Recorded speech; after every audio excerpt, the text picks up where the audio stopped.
Hi everyone, welcome back to my channel, and if you're new, welcome. So in today's video we're going to talk about glued versus glueless wigs. Guys, it's the most easiest and simple concept to understand. I don't know why hairstylists made it seem like it was the new concept that they developed and only you can go to a hairstylist to achieve this look, but legit you can do this at the own comfort of your house. And I'm going to share with you guys how, why, and the differences between these things. When I don't know if you guys were like me, but maybe you are, but before I started getting educated about frontals and wigs and all of that, I was so clueless and I was so amazed by everything, and I still am. But I was on Instagram and these hairstylists were like, glueless application, they'll get thousands of likes and so many people commenting saying fire, oh my god, I need to get my hair done like this. So I'm thinking like it's a new hairstyle, a new thing, a new concept that you can only go to hairstylists for. And when I found out what it was all about, I was like, girl, this is all you guys are raving about, this glueless.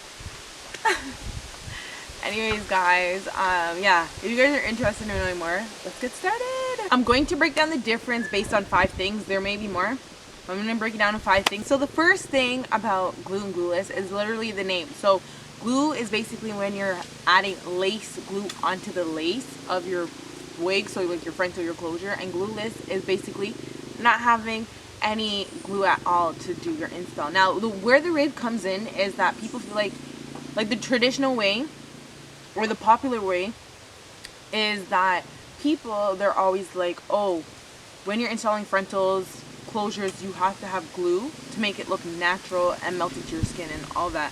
However, not anymore. You can melt the lace into your skin and make it look very natural without any glue. So that's where the rave is lying. Yeah, so that's basically the difference between glue and glueless. Is basically, are you going to add lace glue to your wigs or not?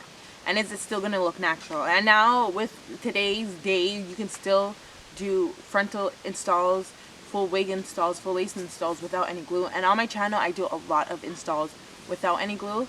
Like majority of my installs for frontals are without glue. So if you guys are into that, make sure you guys go on my channel and look at those. When you guys are using glueless, you're going to go with other methods like mousse, hairstyling spurts, all that to like form your baby hair, set your wig in place for the few temporary minutes, and all of that. Okay, so that's really the difference, guys. It's not really as big as people make it seem.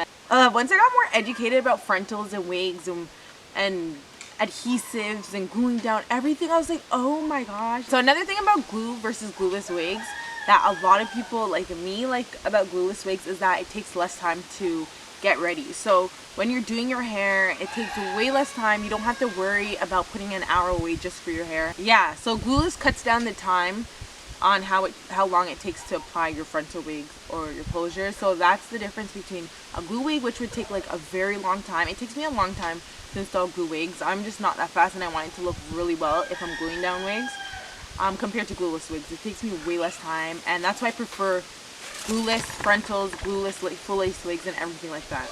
And another thing is the difference between glue and glueless is based on the hairstyle you'd want.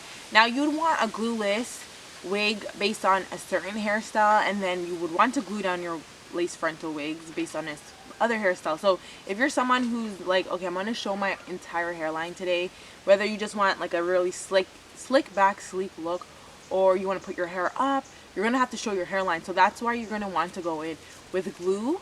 Okay, you're going to want to have to go into glue and put glue on your hair just to secure the hairstyle so it's not sliding back, it's not lifting up. People are not going to see like your actual edges and everything like that. However, if you're someone who's going to do like a very sleek middle part, then you don't have to worry about putting glue on, and you're going to do minimal like moving with your head and all that. Just make sure that you have like either clips on your wig or adjustable strap or just elastic strap on your wig, and you should be okay with that. So some people are wondering, can glue be for only certain wigs and can glueless be for only certain wigs? And the answer is no. You can make any wig glueless. Okay, just make sure, what I would suggest if you want a glueless wig is that the lace quality is good, and good as in like it's thin, it's nice without having to put lace glue on it, and that's really it. Okay, there's no difference for me personally, what I think. Glueless, as I said earlier, is basically not putting any glue on. So you guys can make any wig glueless. Just make sure you guys have other ways that you can secure the wig on your head to make sure it's not falling off or anything like that. So whether it's elastic band or clips or anything like that. And in a way, the wigs that you're going to put glue on, okay, in a way the glue helps to make it look a little bit more natural, and it helps to secure the wig. Okay, so in a way the glue also helps to make the hairline in a way look more natural, and also the hair glue is made to secure the wig. So that's what you guys want to take into consideration and remember. Now the last thing, guys, this video is really quick and easy because literally the differences between glue and glueless is really simple and straightforward. I don't know why people make it seem like it's a whole with wigs. Glueless versus glue is that with glueless wig is just like a regular everyday wig that you're not going to be gluing down. So when you're not gluing down your wig, that means you can take on and off. You can put on your wig whenever you want and take off your wig whenever you want. And that's what I like because I'm switching up my hair all the time. So I like the fact that I can take on and off the wig, and that's what glueless does for you guys. You can just put it on whenever you want and take it off whenever you want, okay? Unlike glued, where you put it on and it's going to take a little bit longer of a time to take off the wig. You have to put alcohol on it and all that. I have a whole video of how I take off my frontal wigs with glue. If you guys want to watch, I'm going to link that for you guys. So that's why most people would want to glue down their wigs, because they want to have it lasting for a longer period of time. But if you're like me, you can't be doing that. You want to take off. I like just going to sleep with my natural hair. I like feeling my natural self at the end of a working day, at the end of the day from going out and being social. I like feeling like my natural self, so I like taking off everything, and that's why I like glueless wigs, okay? But if you're someone who doesn't mind sleeping in your wigs and waking up the next morning, all you have to do is style your wig and go on with your day, you would want to do glue wigs and glue on that wig, right? So if you're like me and like, see how this wig lifts up? That's what I like. I like wigs where I can just lift it up, go about my business, put it on, change in the day if I have to, and I love those type of things. But again, that's really it for the differences on glued versus glueless wigs. Guys, it's such, as you can tell, it's such an easy concept. It's so simple, it's so easy. Again, I have a lot of tutorials on my channel doing glueless installs and glued installs. If any of you guys are interested, make sure to check out my channel. And if you guys did find this useful, give this video a thumbs up and comment down below if I've missed out on any things, or if you found this helpful. Definitely comment, let me know any of that. Yeah, and I hope you guys did find this video very, very helpful. I hope you guys did, and I'll see you guys in my next video. Au revoir.